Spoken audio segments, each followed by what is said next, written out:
আমি জানি না কার মা নাই, জানি না কার বাবা নাই। আমার যুবক ভাইরা রে, আসার সিরিয়াল আছে, যাওয়ার কোনো সিরিয়াল নাই। চলে আসো জান্নাতের বাগানে।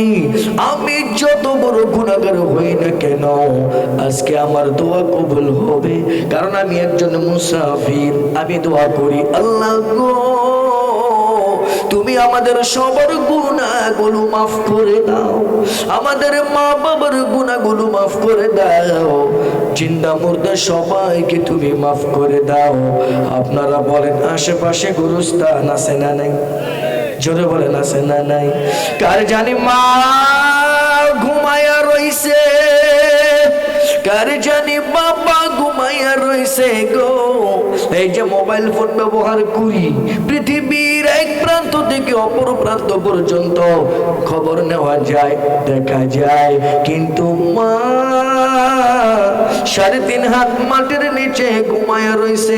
বাবা 10 বছর হয়ে গেল, 20 বছর হয়ে গেল, 3.5 হাত মাটির নিচে ঘুমাইয়া রইছে।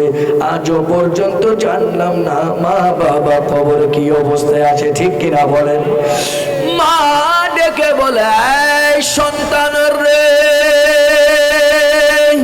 একটু জান্নাতের বাগানে বসো না, বসে একটু আমাদের জন্য দোয়া করো না। রব্বির হামহুমা কামা রব্বায়ানি সগীরা বলে সন্তান যখন বাবা হারায়া কান্দে গো, সন্তান যখন মা হারায়া কান্দে গো, আল্লাহর আরশ আজিম কাঁপতে থাকে। আমার আল্লাহ আরশ আজিমকে প্রশ্ন করে, এই আরশ আজিম তুমি কেন কাঁপো?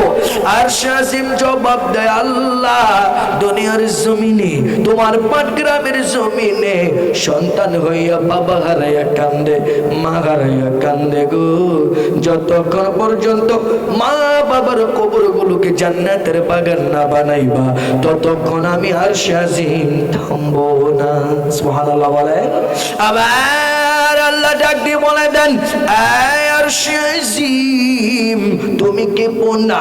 যে সন্তান মা হারাইয়া কান্দে, যে সন্তান বাবা হারাইয়া কান্দে, সন্তানের চোখের পানির উসিলায় আমি আল্লাহ তার মা বাবার কবরগুলোকে জান্নাতের বাগান বানায় দিলাম। বলেন সুবহানাল্লাহ।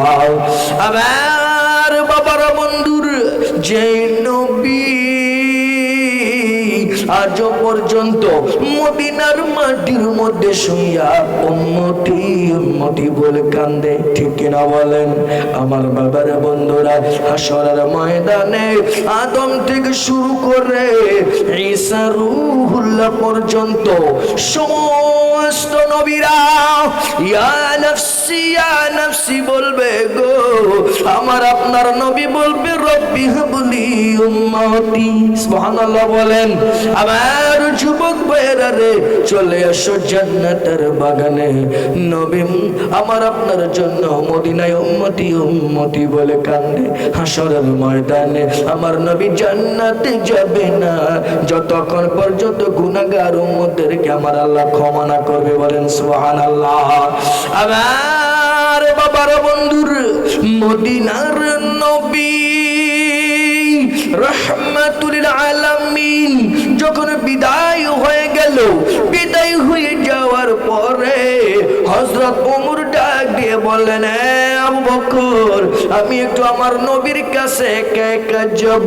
এই কথা বলার পরে আবু বকর ডাক দিয়ে কয়, ওমর আমার মদিনার নবী রাহমাতুল আলামিন উনার দেহ মুবারকের সামনে তুমি যাইবা, কোনো পাগলামি করো না।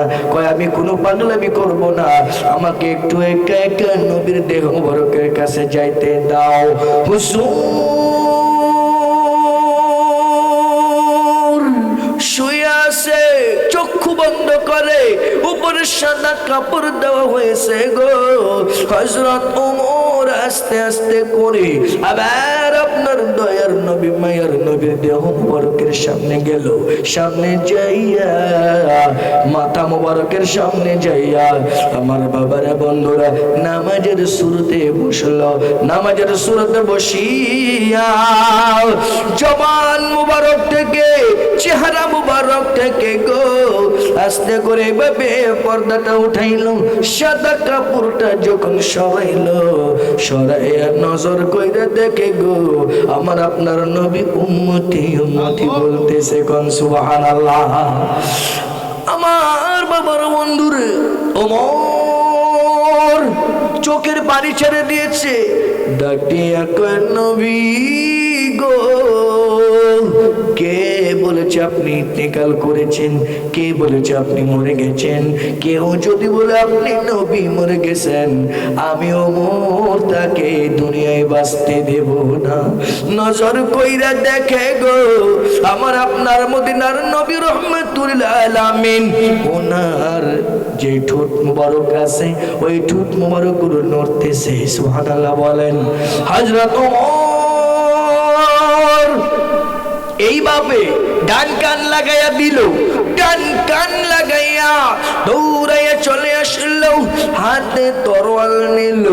ডাকতে বললেন মদিনার ছেলেরা রে, মদিনার মেয়েরা গো, তোমরা কেউ কাঁদো না, আমার নবী তো ইন্তেকাল করে নাই। কান লাগাইয়া শুনেছি আমার মদিনার নবী রাহমাতুল আলামিন স্পষ্ট আওয়াজে বলতেছে রব্বি হাবলি উম্মতি। সুবহানাল্লাহ বলেন। আমার বাবারা বন্ধুর ওমরকে কোনোভাবেই বিশ্বাস করানো যাচ্ছে না। নবী বিদায় হয়ে গেছে, নবী পর্দার আড়ালে চলে গেছে।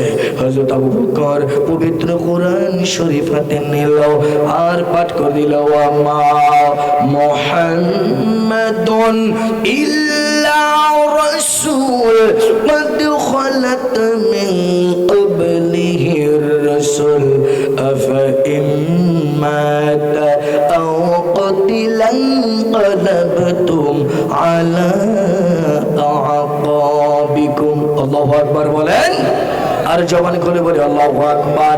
মা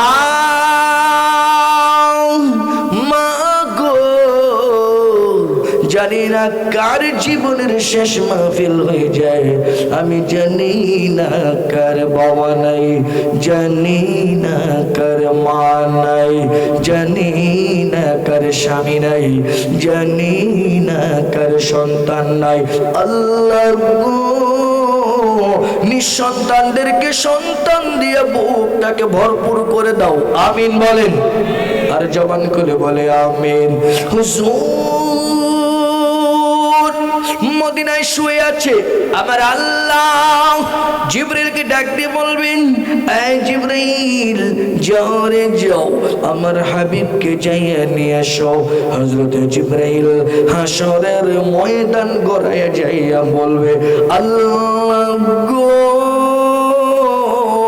পাইলাম না তো তোমার হাবিবকে তো পাইলাম না।